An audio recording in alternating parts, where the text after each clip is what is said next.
Leitura da semana.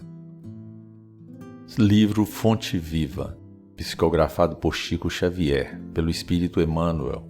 Lição 18. Não somente. Nem só de pão vive o homem. Jesus, Mateus, capítulo 4, versículo 4. Não somente agasalho que proteja o corpo, mas também o refúgio de conhecimentos superiores que fortaleçam a alma. Não só a beleza da máscara fisionômica, mas igualmente a formosura e nobreza dos sentimentos. Não apenas a eugenia que aprimora os músculos, mas também a educação que aperfeiçoa as maneiras. Não somente a cirurgia que extirpa o defeito orgânico, mas igualmente o esforço próprio que anula o defeito íntimo. Não só o domicílio confortável para a vida física, mas também a casa invisível dos princípios edificantes em que o espírito se faça útil, estimado e respeitável. Não apenas os títulos honrosos que ilustram a personalidade transitória, mas igualmente as virtudes comprovadas na luta objetiva que enriqueçam a consciência eterna. Não somente claridade para os olhos mortais, mas também luz divina para o entendimento imperecível. Não só o aspecto agradável, mas igualmente utilidade viva. Não apenas flores, mas também frutos. Não somente ensino continuado, mas igualmente demonstração ativa. Não só teoria excelente, mas também prática santificante. Não apenas nós, mas igualmente os outros. Disse o Mestre, nem só de pão vive o homem. Apliquemos o sublime conceito ao imenso campo do mundo. Bom gosto, harmonia e dignidade na vida exterior constituem dever, mas não nos esqueçamos da pureza da elevação e dos recursos sublimes da vida interior com que nos dirigimos para a eternidade.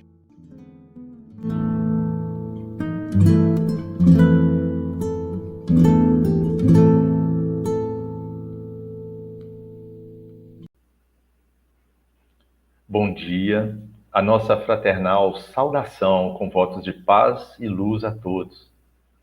Nas nossas manhãs de domingo, nos costumamos em receber os ensinos do Cristo refletindo as mensagens do livro Fonte Viva, mas hoje, 19 de setembro, é uma data especial para nós, os trabalhadores da casa de Joseph Gleber, pois completamos 67 anos de fundação e atividades ininterruptas. 67 anos iluminando consciências e despertando corações. E para comemorarmos este aniversário, nós convidamos a todos a partilhar conosco da alegria por estarmos aqui matriculados nesta seara, onde nós buscamos sempre, apesar de nossas dificuldades, sermos fiéis servidores do Cristo. E para abrilhantar ainda mais nosso domingo, nós conseguimos trazer a fala muito esclarecedora e confortadora da nossa irmã Sandra Borba, que nos brindará com o tema Perguntas que Jesus nos fez. Ela que muito generosamente não mediu esforços para nos atender aqui ao chamado. Né, Sandra? A Sandra Borba Pereira, ela é uma professora aposentada da Universidade Federal do Rio Grande do Norte, doutora em Fundamento da Educação pelo seu programa de pós-graduação em Educação. Ela é coordenadora adjunta de infância da área de evangelização infanto-juvenil pelo CFN da FEB, é o Conselho Federativo Nacional. E ela, mais importante, né, Sandra, porque essa tarefa ela jamais vai cessar, ela é expositora e evangelizadora espírita. Seja bem-vinda. Muito obrigada. É o mais importante, né? Vou só inverter. Evangelizadora e expositora, né? Então, Evangelizando evangelização sempre, né? sempre prioridade É maior. a atividade mais importante. Você está Exato. certíssima. Sempre Bom aprendendo. Sempre é dia momento a de aprender. você. Bom dia a você. Bom dia a todos que integram aí o Centro Espírita Joseph Gleber, a todos aqueles que acompanham. Uma alegria muito grande participar dessas comemorações de 67 anos de atividade aí. Então, a gente não pode ir até o Flotone pela via presencial, mas a gente vai sim, né? Olha, não pode vir ainda, né? Não vamos corrigir essa fala aí. Nós vamos renovar esse convite para você vir aqui presencialmente. Tá Com certo. certeza. Nós vamos fazer aqui um aeroporto especial para te receber. Tá ótimo. Ô, Sandra, mas a satisfação é toda nossa de te receber aqui para comemorar conosco esses 67 anos, como nós falamos aqui, iluminando, esclarecendo, Consciências e né? Sempre despertando o ser, corações. isso, sempre o ser espiritual que todos nós somos, né? E não tem jeito de deixar de ser, e é dessa luz que a gente precisa. E eu tenho certeza que você, nessa sua tarefa, faz muito bem, tá? Então é uma satisfação muito grande tê-la aqui conosco nessa manhã de domingo, o dia do nosso aniversário, tá bom? Então eu vou te convidar a nos acompanhar numa prece que nós vamos fazer, rogando a Deus que, primeiro agradecendo aí pela bênção desse momento, pela luz que verte do Evangelho do nosso Cristo, essa luz que ilumina os nossos caminhos e que nos traz a segurança para nós atingirmos o objetivo maior de nossa vida, seguir os passos dele, né? E se nós podemos rogar alguma coisa nesse instante a ele, que seja o envolvimento do seu amor para todos nós, que nos unimos para glorificar a Deus que está no céu, e pedir a ele ainda que tome conta de cada um, que vive aqui os seus momentos de dificuldade na assimilação das lições que a vida nos traz. E que te envolva, em especial, a nossa professora desse momento, que certamente nos ajudará a entender o que cada um de nós, ou o que ele deseja de cada um de nós, como tarefeiros nessa seara tão promissora. Que seja feita a vontade dele que está no céu, que é o nosso Pai. Então, Sandra, é hora de eu me retirar, eu vou acompanhar você aqui dos bastidores, e que Jesus ilumine e guie sua fala, que com certeza essa fala vai chegar em nossos corações, tá bom? Muito obrigada, Gilson, ok.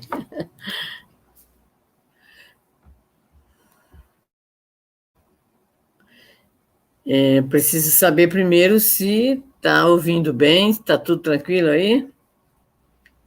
Tá tudo bem, pode começar. Tudo bem. Então, vamos lá. Antes de mais nada, desejar a todos um bom domingo, né? E que as comemorações em torno desses 67 anos possam acontecer não apenas no agrupamento, no coletivo, mas na intimidade de cada trabalhador.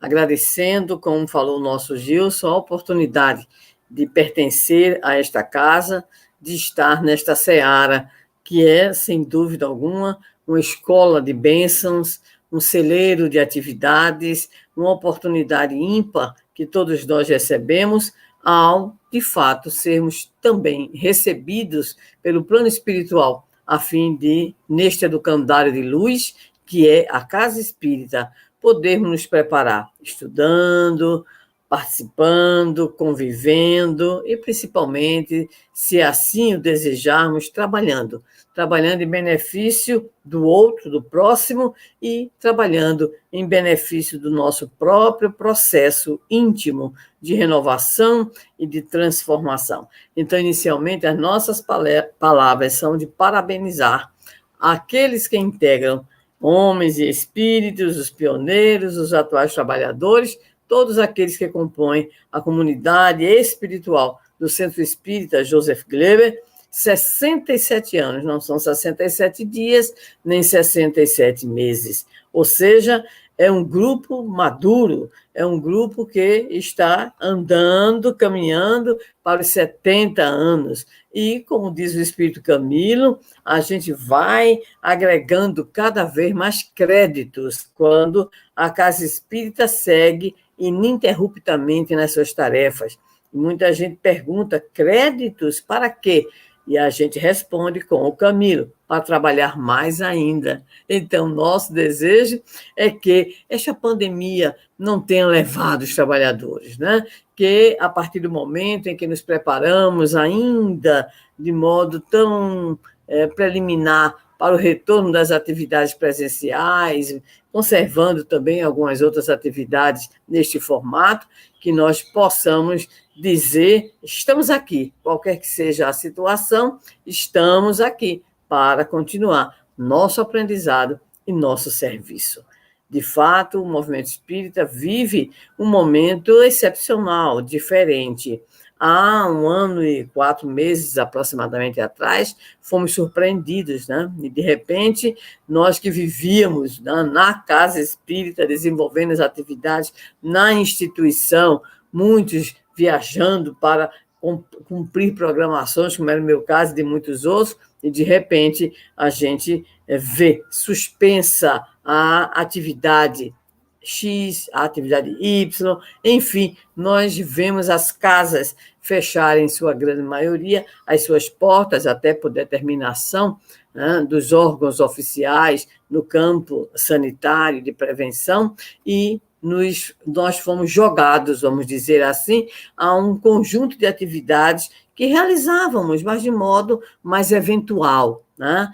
Porque estudo à distância, alguma atividade virtual, essas a gente já realizava. No entanto, de repente, a gente está aí dentro, né, dessa situação e a atividade presencial apenas há um vislumbre dessas possibilidades de retorno. Algumas casas aqui no nosso estado já retornam dentro dos padrões, a própria federação também, obedecendo às normas, mas sem esquecer, é um momento de avaliação e é um momento também de recomposição, de renovação, de bom ânimo, para que nós possamos seguir adiante nas nossas atividades, com a certeza de que, quaisquer que sejam as dificuldades, nós vamos caminhando sob o amparo e proteção dos mentores, buscando sempre responder à velha questão: Senhor, que queres que eu faça?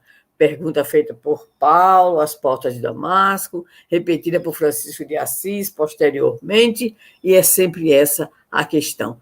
Qualquer que seja a situação, perguntemos ao Senhor o que é que Ele deseja, né, em relação às nossas atividades, às nossas escolhas, às nossas posturas. Então, essa é uma pergunta fundamental nossa para o Cristo. Mas nós gostaríamos de dizer aos nossos queridos amigos e irmãos que Jesus também nos fez muitas perguntas, né? Essa pergunta tão simbólica, tão emblemática de Paulo, Senhor, o que queres que eu faça? Ela é fundamental para todos nós, mas também é importante aprendermos a ouvir as perguntas que Jesus nos trouxe, que o Evangelho nos apresenta, tanto nos sinóticos, Mateus, Marcos, Lucas, como em João. Então, de alguma forma motivada por essa curiosidade, nós tivemos a oportunidade de buscar essas perguntas. Mas por quê? Qual o sentido que nós estávamos e estamos sempre a buscar quando estamos nos debruçando sobre as perguntas de Jesus? É porque Jesus, todos nós aqui o sabemos, é considerado o mestre dos mestres. Não só nosso modelo e guia, conforme o Livro dos Espíritos, questão 625, mas é, historicamente falando, o mestre dos mestres. Clemente de Alexandria o denominava de pedagogo da humanidade, por tudo que nos trouxe, sobretudo pelas palavras, ensinos, no caso, e pelos exemplos. Isso tudo servindo para que nós meditemos, reflitamos em torno dos sagrados objetivos da existência e da conduta humanas. Então, meus queridos amigos, na condição de mestre, Jesus representa o educador por excelência. E, como somos da área, o Gilson já disse, da educação, nada mais natural do que buscarmos nos dedicar, sob o ponto de vista de algumas leituras e estudos, a essa dimensão de Jesus educador. E foi a partir dessa preocupação, dessa curiosidade, dessa inclinação, que nós nos deparamos com um vasto repertório de informações, de curiosidades, mas principalmente de práticas que Jesus lançou mão a fim de desenvolver a sua atividade de mestre. Lembremos, isso está registrado no Evangelho, que certa feita o chamam de bom mestre. E ele vai dizer, bom só o Pai o é, mas bem disseste, mestre, eu o sou. Então, Jesus assume a condição de mestre, dentro da tradição na qual ele está vivenciando a sua experiência entre nós. O mestre se caracteriza por ser aquele que possui um conhecimento a revelar, um conhecimento a trazer, um ensinamento a propor, e não só o ensinar sob o ponto de vista de preceitos, né, de conteúdos, mas também de propostas de ação. Mas nós não podemos reduzir Jesus a um recitador de conteúdos ou a um expositor moralista que apenas apresentasse, a partir da sua condição de mestre por excelência, uma série de regras de comportamento que todos os discípulos deveriam seguir. Não, Jesus não é esse tipo de mestre. O que o diferencia, essencialmente, é que ele é um mestre, poderíamos dizer, usando a nomenclatura dos dias de hoje, é um mestre contemporâneo, construtivista, moderno, dialógico, ou seja, Jesus não é aquele que só ensina, não é aquele que só propõe, não é aquele que só dá um conteúdo, que só apresenta um conteúdo e diz receitas de comportamentos. Nós vamos encontrar, na sua prática pedagógica, um vasto repertório, desde o estímulo às observações, as narrativas famosas das parábolas, as ilustrações, os debates, quando a turma estava assim meio apagada, meio morgada, que é uma expressão que a gente usa por aqui, meio apática. Então, nós vamos encontrar Jesus, o educador, permanentemente estimulando o processo ensino-aprendizagem. E um dos pontos que se destaca na sua prática pedagógica é a preocupação de tirar o ouvinte, o discípulo, o aluno, de uma postura meramente passiva. Ou seja, Jesus é o mestre que está ali estimulando o seu ouvinte, o seu aluno, o seu discípulo. E aí, nesse momento, essa provocação, nós podemos dizer, ela é realizada de formas as mais variadas. Nós fizemos o recorte nessas chamadas práticas pedagógicas avançadas do próprio Mestre Jesus e situamos a chamada pergunta didática. O que é uma pergunta didática? Ela é aquela pergunta que provoca no aluno uma reação, uma ação que o retira de uma postura, então, meramente o quê? Passiva, meramente voltada para a simples assimilação de um dado discurso do educador. Então, aquela pergunta, ela tende também a estabelecer um diálogo. Se o diálogo não vier, por N razões e situações, mas instiga o processo, então, reflexivo, instiga, então, que a atitude mental, a postura diante da aprendizagem, seja uma postura mais ativa, porque vai evocar inúmeras situações, né, que envolvem, então, o aluno, o discípulo ou o ouvinte. Poderíamos, então, a título só de ilustração, dizer que nós temos, por exemplo, as chamadas perguntas didáticas provocativas. Provocativas. Jesus gostava e costumava, então, provocar. Por exemplo, quando ele é indagado pelos fariseus, sobretudo, escribas, em relação à questão de curar no dia de sábado, ele vai instigar a reflexão, né? Vai provocar, perguntando assim: é lícito no sábado fazer o bem ou o mal? Então, é uma pergunta que tem esse caráter de tirar o indivíduo da sua tradição, da sua postura acomodada, né, diante daquilo que a cultura lhe apresentou em seus processos de formação. Então, um caráter provocativo. Da mesma maneira, nós vamos encontrar Jesus, de alguma maneira, instigando a curiosidade do público. Em determinado momento, ele pergunta, está no Evangelho de Mateus: que dizem os homens? Quem é o Filho do Homem?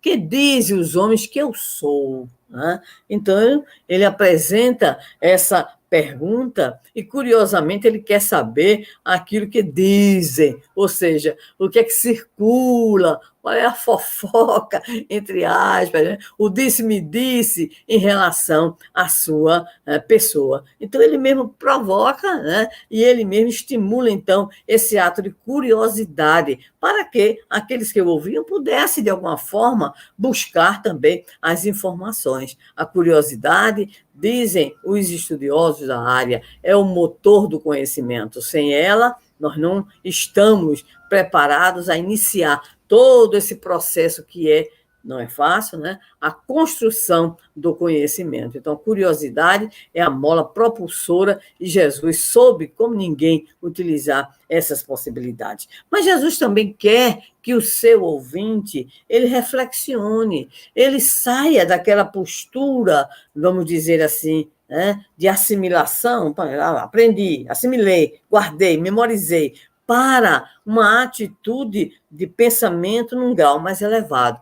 Há uma questão que, para nós, pessoalmente, é muito interessante. Ele indaga: por que me chamais Senhor e não fazeis o que eu digo? Olha aí, né? Por que me chamais Senhor e não fazeis o que eu digo? Jesus está chamando a atenção para a incoerência entre aquele título que lhe davam, Senhor, na tradição judaica, não representa só um ato de respeito. Chamar alguém de Senhor, Senhor, é dar uma importância àquela criatura. Então, é algo realmente de elevado grau. Então, por isso, ele vai indagar: por que me chamais de Senhor? Ou seja, me dais um título tão importante, mas não fazeis o que eu digo. Estais, então, em quê? Em contradição. Uma coisa é o que se fala, outra coisa é o que se faz. Então, Jesus, nesse momento, instiga para que o indivíduo reflexione em torno das suas atitudes. Outra coisa interessante é Jesus usar a chamada pergunta didática para chamar a atenção no sentido da observação, né? Observação dos fatos. Quando os fatos apenas passam em nossa vida, é como se nós não aprendêssemos com a experiência. Mas Jesus utiliza, então, as oportunidades inúmeras para despertar o chamado senso de observação. Um dos momentos mais interessantes é aquele que envolve a chamada cura dos 10 leprosos, portadores do mal de Hansen. São curados 10 e vão, mas um volta para agradecer. E aí, então, Jesus faz as seguintes perguntas: não foram 10 os limpos? E onde estão os outros 9? Olha, que pergunta importante, não é? Não eram 10, não foram 10 os que receberam a cura? E aí, cadê os 9? Nós, obviamente, sabemos que os 9, eles saíram em busca de seus interesses imediatos. Um apenas teve essa atitude bonita de quê? De voltar e de agradecer ao Senhor a bênção da cura. Então, Jesus aí vai nos trazer uma observação muito interessante em torno da gratidão. Hoje, tema muito relevante dentro dos estudos da psiquiatria, das ciências do comportamento, da psicologia, especificamente da chamada psicologia positiva, apresentada a gratidão como a chamada emoção preventiva, ou seja, uma atitude no campo da emoção que vai prevenir muitas coisas negativas em nossa vida. Ou seja, aquele que é capaz de ser grato é capaz de sair, podemos assim dizer, de uma atitude 100% egoísta para buscar entender as bênçãos, as benesses, as messes que recebe no dia a dia, a partir da família, a partir da saúde, das oportunidades e assim por diante. Então, Jesus usa, nesse instante, a pergunta didática para instigar o processo da observação. Mas também Jesus está permanentemente nos estimulando a uma atitude crítica. Essa atitude crítica tanto pode ser uma atitude crítica em relação à situação, como em relação à própria criatura. Então, nós tanto podemos ver Jesus estimular o chamado autoconhecimento, o autoencontro, como também analisar as questões vinculadas à própria sociedade. Sabemos que, em muitas oportunidades, Jesus foi testado, Jesus foi desafiado pelas práticas religiosas convencionais, pelos detentores, podemos assim dizer, do mando, vamos dizer assim, religioso da tradição cultural hebraica. Mas, em determinado momento, apresentam a Jesus uma questão muito grave, muito séria, que dizia respeito ao pagamento de tributo. E nós sabemos que os judeus terminaram colocando isso como uma situação religiosa. E aí, então, colocam Jesus numa situação desagradável, desafiadora, mas o mestre responde estimulando a criticidade das próprias criaturas, dizendo para elas, pedindo, logicamente, em primeiro lugar, que lhe mostrasse uma moeda de quem era aquela imagem, aquela inscrição. Eles respondem de César, para que Jesus, então, pudesse trazer a lição. Então, dai a César o que é de César e a Deus o que é de Deus. Então, uma postura crítica, uma postura em que a criatura sai simplesmente da revolta, de um sentimento de chateação, de considerar que aquele ato é um ato abusivo.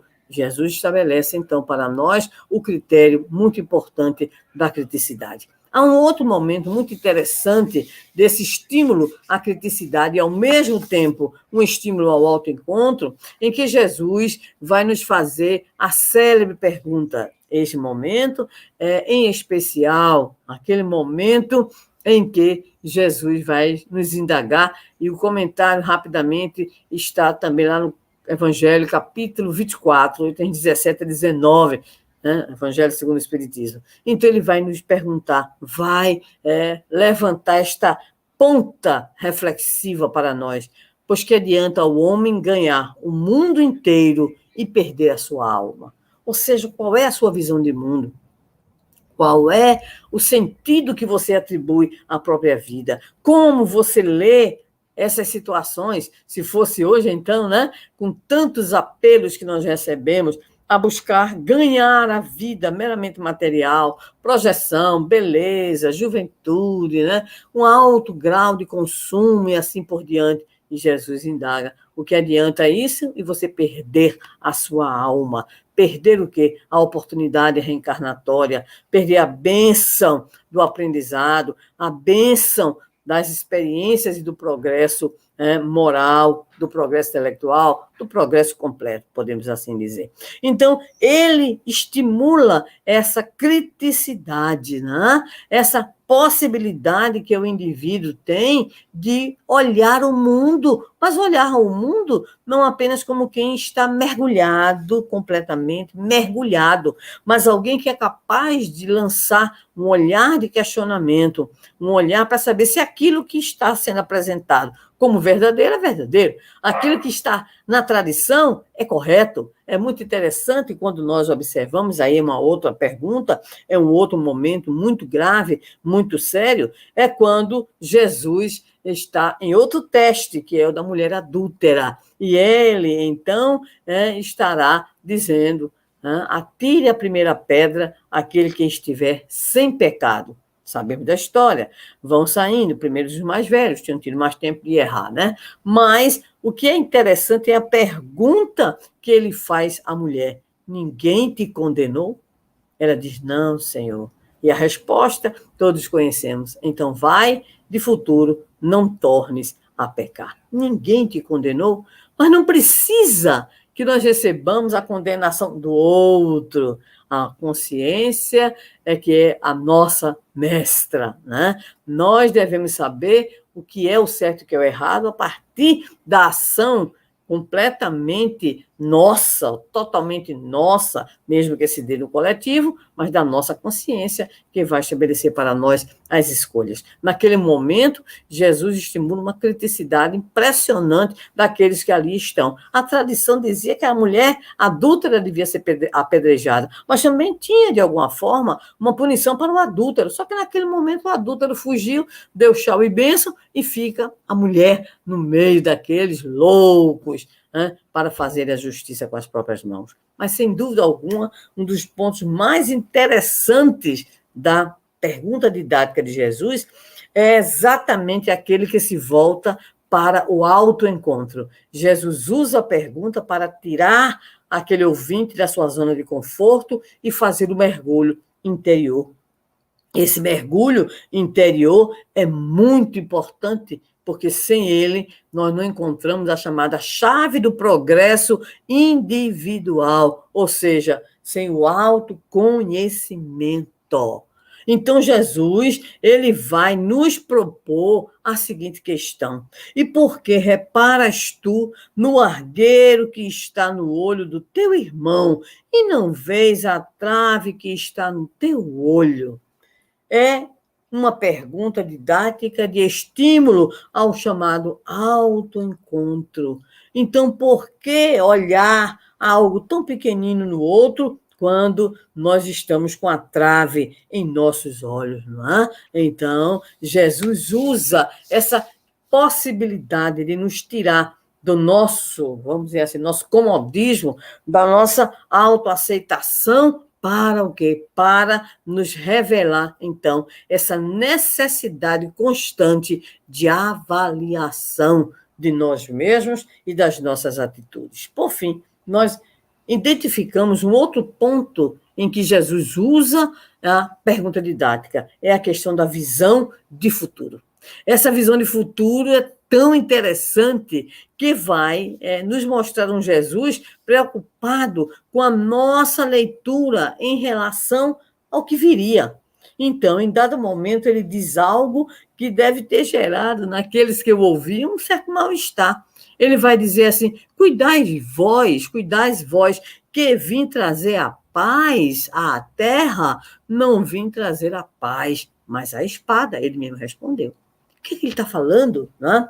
Ele está, mais uma vez, procurando mostrar aos seus discípulos que a ordem daquilo que ele vinha trazer, a revelação que ele vem trazer, né, é diferente. É um conteúdo que iria contestar as práticas vigentes, a cultura vigente, a tradição vigente. Então, naquele momento, ele está provocando em nós, provocando no seu ouvinte, refletir sobre o amanhã. Então, ele não veio trazer a paz, mas ele não é denominado príncipe da paz por Isaías. Ele não nos disse: a minha paz vos deixo, a minha paz vos dou, não vos la dou, porém, como o mundo a dá. Então, como é que, de repente, ele diz, né, que não veio trazer paz à terra, mas veio trazer a espada? É natural que Jesus se refere às grandes dificuldades até hoje da implantação de uma nova cultura. Uma cultura que ele teve a oportunidade de apresentar completamente diferente. É só olharmos o Sermão do Monte para nós ali identificarmos, né, toda a chamada inversão que ele vai propor. Bem-aventurados, não os que fazem chorar, mas os que choram. Bem-aventurados os pobres de espírito, os misericordiosos, e assim vai, numa inversão daquilo que era considerado o critério de sucesso naquela, né, cultura, daquele momento, daquele recorte histórico. Então, ele vai se antecipar antecipar a quê? A tudo aquilo que viria. Em outros momentos, ele teria a oportunidade, por exemplo, de dizer aos seus discípulos, uma forma de alerta, que eles não temessem o ódio que as pessoas teriam deles, dos seus discípulos. E ele vai dizer: antes de odiarem a vós, eles já me odeiam. Então, que eles tivessem a certeza de que essas situações iriam acontecer. Nos alerta ainda sobre os falsos cristos e os falsos profetas que surgiriam em seu nome para perturbar, em seu nome para ludibriar, para enganar, enfim, para oprimir, para mentir, não é verdade? E nós não temos muito que buscar no passado. O presente já nos apresenta um cardápio de todas essas problemáticas que Jesus nos colocou. Então, é essa preocupação do mestre, que o seu discípulo tenha a capacidade, de olhar para frente, essa capacidade de saber que as dificuldades virão, que ninguém vai ter aquela, vamos dizer, entre aspas, moleza, aquela atitude. E agora, como Pedro bem perguntou a Jesus, depois do famoso diálogo que acontece com o moço rico, que termina desistindo daquele convite de Jesus, e Pedro vai fazer uma pergunta. Agora é Pedro que vai fazer a pergunta. Mas nós tudo deixamos para te seguir, o que é que vamos receber? Então, essa postura. E o Francisco de Paula Vitor, que é o espírito que prefacia o livro que terminamos de publicar a partir da editora Frater, da Sociedade Espírita Fraternidade em Niterói, ele, então, vai exatamente nos trazer agora, na obra Quem é o Cristo, uma de suas obras, pela psicografia do nosso amado Raul Teixeira, que, naquele momento, é como se a gente estivesse o quê? Buscando, Pedro nos representasse, buscando o quê? Buscando coisas fáceis, vamos dizer assim, premiações, nada disso. Então, nós precisamos pensar com o próprio Cristo, que as dificuldades ali estavam, aí estão e ainda estarão por muito tempo, até que se estabeleça entre nós o reino da paz e o reino da concórdia. Então, só para a gente retomar, a pergunta didática, ela pode ser provocativa, ela pode estimular a curiosidade, a reflexão, a observação, a criticidade, o autoencontro, a visão de futuro. Então, aqueles que atuam na condição de evangelizadores, de coordenadores de estudo, então, todos nós podemos encontrar aqui em Jesus esses exemplos que vão tornar a nossa prática pedagógica bastante dinâmica, e estaremos, então, num processo, poderíamos dizer assim, dialógico, estaremos contribuindo uns para com os outros nesse processo, então, de educação.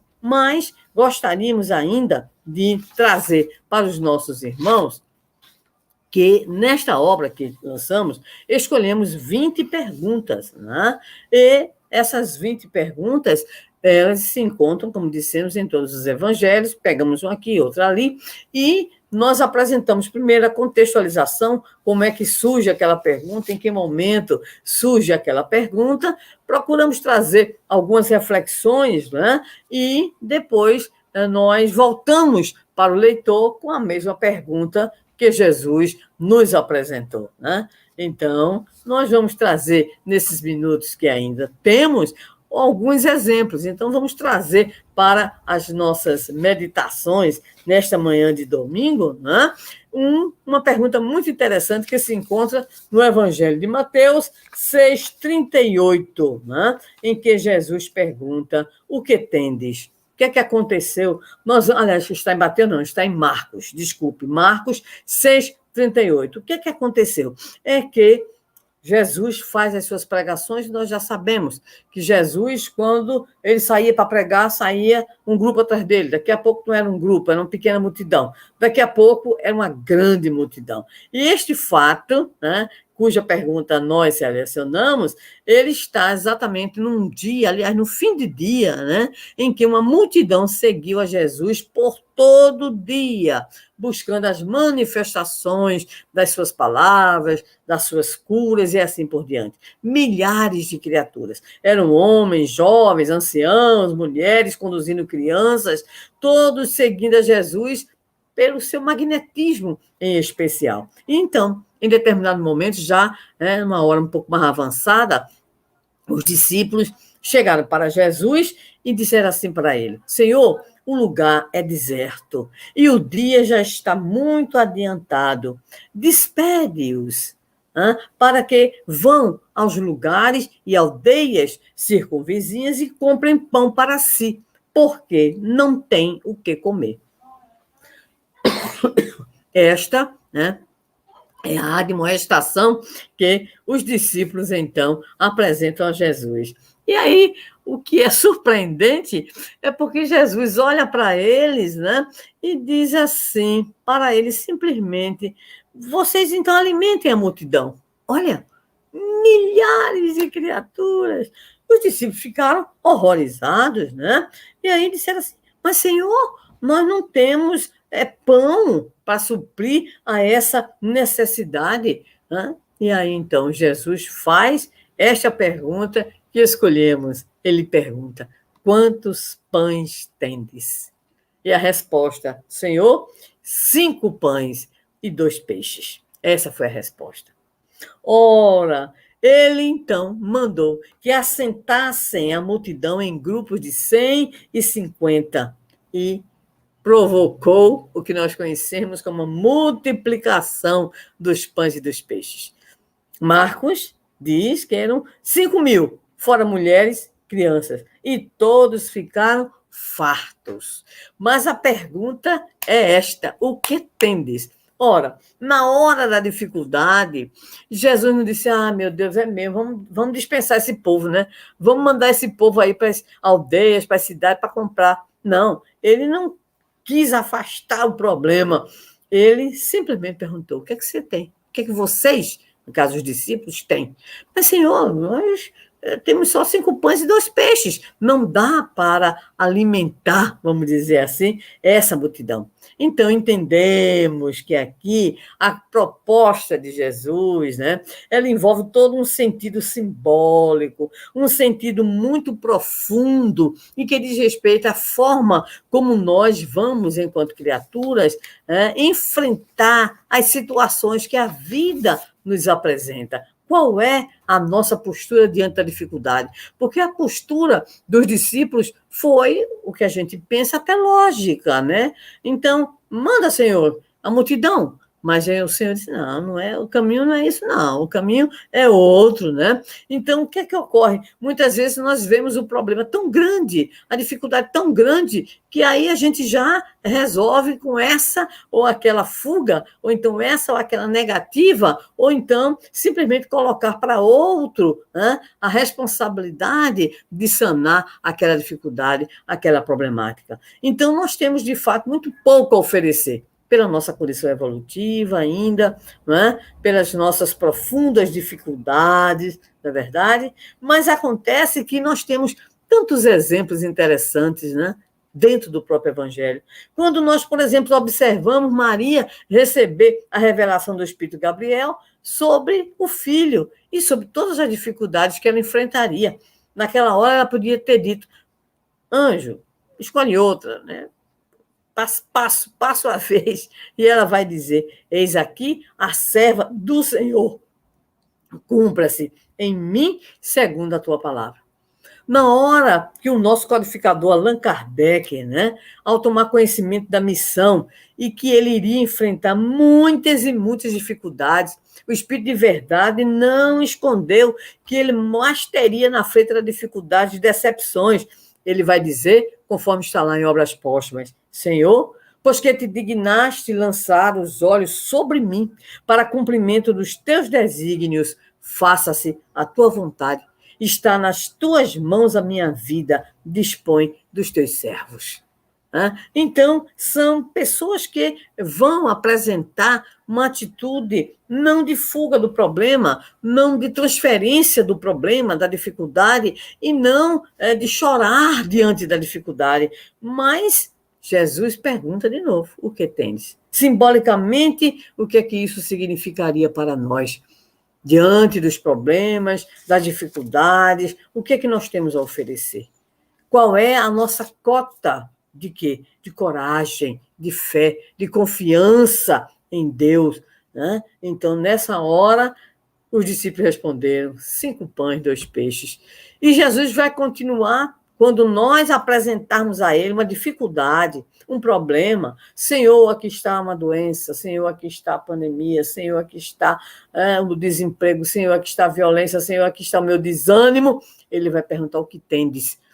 E nós teremos que apresentar a Ele alguma coisa que temos, mínima que seja, mas prestemos atenção. O que é que Ele fez com o pouco que havia? Multiplicou. Então é assim que o Senhor, Ele fará. Ele multiplicará as nossas possibilidades de enfrentamento das dificuldades. Ele também multiplicará o quê? A nossa possibilidade de trabalhar no bem, a nossa capacidade de amar, de servir, de nos sentirmos em harmonia, né, com a sua palavra. Então, ele nos saciará dessa possibilidade que cada um de nós tem de realizar o melhor, de realizar, né, as coisas positivas. E, finalmente, aí, nós gostaríamos também, em especial nesses dias de tantas dificuldades, de tantos problemas, de tanto esvaziamento de sentidos de vida. Estamos no Setembro Amarelo, né?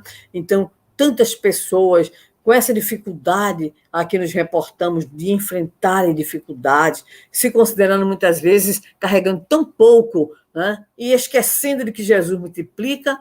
Então, nós trazemos no livro, publicação, como já dissemos, da editora Frater, no último capítulo, que nós intitulamos A Vida, o que ela é. E lembramos uma expressão muito bela de Jesus, seguida de uma pergunta. Ele vai dizer: por isso vos digo, não andeis cuidadosos quanto à vossa vida, pelo que haveis de comer ou pelo que haveis de beber, nem quanto ao vosso corpo, pelo que haveis de vestir. E aí vem a pergunta que é importantíssima. Não é a vida mais do que o mantimento e o corpo mais do que o vestuário? Isso está em Mateus 6,25. Então, meus queridos amigos, nesses dias em que vivenciamos a experiência do progresso material, nesses dias em que temos aqui nas redes sociais tantas possibilidades, nós também enfrentamos muitos problemas, muitas dificuldades. Recentemente, em nosso estado, uma adolescente, em razão de toda uma violência sofrida por uma postagem que fez na rede social, cometeu o suicídio. Aqui, há uma lei que já foi sancionada, com o nome dele, inclusive, para coibir o quê? A violência, de modo específica, através das redes sociais. Então, nós temos que buscar, nesses momentos, cada vez mais, reforçar em nossa intimidade qual é a nossa compreensão acerca da vida. Não é a vida mais que o mantimento e o corpo mais que o vestuário? O que é isso que Jesus está nos perguntando? Essa é a pergunta do Cristo, instiga-nos à reflexão sobre o sentido e alcance da própria vida, para além do aqui, para além do agora, na luta pela sobrevivência. Estamos reencarnados, enfrentando dificuldades em razão da nossa própria programação reencarnatória. Reencarnamos para reparar erros do passado e para aprimorar a nós, sob o ponto de vista do progresso intelecto-moral. É assim que se faz o grande caminho da nossa evolução. Então, nós temos que buscar esse sentido cada vez mais importante em nossa vida para nos fortalecermos intimamente e ajudarmos os outros companheiros nossos para a grande resposta: o que é a vida? A vida, muitos dizem, é só sofrimento, né? Buscando a famosa música do Gonzaguinha, o que é, meu irmão? Eu prefiro a resposta das crianças. É bonita e é bonita. Então é preciso que nós nos libertemos dessas visões imediatistas para buscarmos o sentido profundo da existência, para buscarmos o sentido profundo da nossa estada aqui na Terra, nosso processo reencarnatório, na busca, então, como já dissemos, dos nossos resgates, pelas reparações e do nosso aprimoramento, pelo progresso, pela autoeducação, pela autoiluminação. Então, somos seres imortais, buscando o caminho da luz, mas vivendo uma experiência reencarnatória, que obviamente não é fácil, temos a plena certeza, mas o Senhor continuará nos indagando, continuará perguntando sobre qual é a nossa compreensão acerca da vida e da nossa destinação. Que Ele, pois, nos abençoe sempre, que Ele possa nos iluminar essa percepção, encontrar eco em nossa alma, para que nós possamos lembrar as suas sábias palavras quando revelou o sentido da sua presença entre nós. Eu vim cumprir a vontade do Pai e veio nos dizer mais ainda que Ele veio nos trazer uma outra compreensão de vida, para que nós o quê? Tenhamos vida e vida em abundância. Vida em abundância, meus irmãos, significa vida em plenitude. Na minha ignorância, eu achava que a abundância era o exagero. Não é a medida certa. Eu vim para que todos tenham vida e vida em abundância. Então, eu vim para que todos encontrem um sentido nas suas vidas, para que entendam a função da dor, do sofrimento, em especial nesses momentos tão difíceis. E, de modo muito específico, eu vim perguntando a cada um o que cada um tem, para que eu possa, então, Jesus, multiplicar as suas possibilidades, multiplicar os seus dons, multiplicar a sua fé, multiplicar o seu desejo, né, de estar com Jesus, de estar com Deus. Meus queridos amigos e irmãos que integram o Centro Espírita Joseph Kleber, nós parabenizamos a todos. Nós desejamos que as lutas prossigam, que as atividades prossigam, que a Casa Espírita abra as suas portas, quer através do canal virtual, mas principalmente através da sua atividade presencial, fundamental e necessária,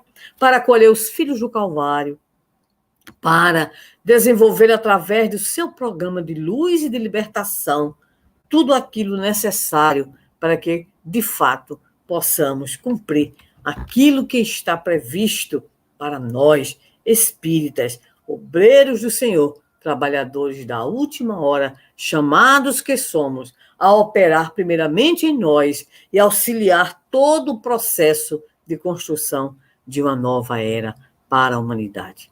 Jesus continua perguntando a cada um de nós, e tomara que as nossas respostas sejam respostas satisfatórias. Neste momento de agradecimento e de despedida, queremos convidar a todos para elevarmos os nossos pensamentos e os nossos sentimentos na direção do mais alto. Mestre Senhor, aqui nos encontramos como aquela multidão que te acompanhava para aqui, para acolá, desejosos sempre que estamos da tua palavra, da cura que o teu magnetismo nos proporciona em relação às nossas dores, nossas queixas, nossas doenças. Eu vim para que todos tenham vida e vida em abundância. Que essas palavras ecoem nossa intimidade, mas que nós façamos a nossa parte, oferecendo a ti o mínimo que temos, mas o nosso esforço sincero, pequenino, mas de boa vontade, porque estamos, Senhor, carregando o fardo das nossas imperfeições, mas igualmente contemplando as estrelas e desejosos de nos tornarmos criaturas melhores, melhores filhos, pais, irmãos, amigos, enfim, criaturas melhores para que o projeto divino se realize em nós com o nosso esforço de trabalho, com o nosso esforço de realização íntima no campo do bem e da harmonia. Se conosco, abençoando a todos que nos acompanham nesta manhã de domingo, a todos aqueles que estão vinculados a esta casa de oração e serviço e a todos os que puderem, de alguma forma, receber a mensagem que emana do teu coração. Graças te damos e nos despedimos rendendo a ti a nossa gratidão pelos 67 anos do Centro Espírita Joseph Gleber. Que Jesus nos abençoe. Minha irmã Sandra, nós estamos profundamente agradecidos e contentes por aquecer ao nosso pedido, ao nosso convite. E como você bem lembrou, Jesus continua nos perguntando: resta-nos abrir a acústica da alma para ouvir esses questionamentos e dar a melhor resposta, né? A vida, ela é uma grande mestra. Ela nos apresenta grandes lições e não cessam essas lições. O aprendizado é contínuo. E que Jesus te ilumine e te multiplique as possibilidades de continuar semeando o evangelho nos corações daqueles que andam sedentos com saudades dele, do Cristo, que veio aqui e viveu esse evangelho. Tá bom? Que Jesus te abençoe. Muito obrigada pelo convite. Beijo no coração. Abraços na alma. Amém.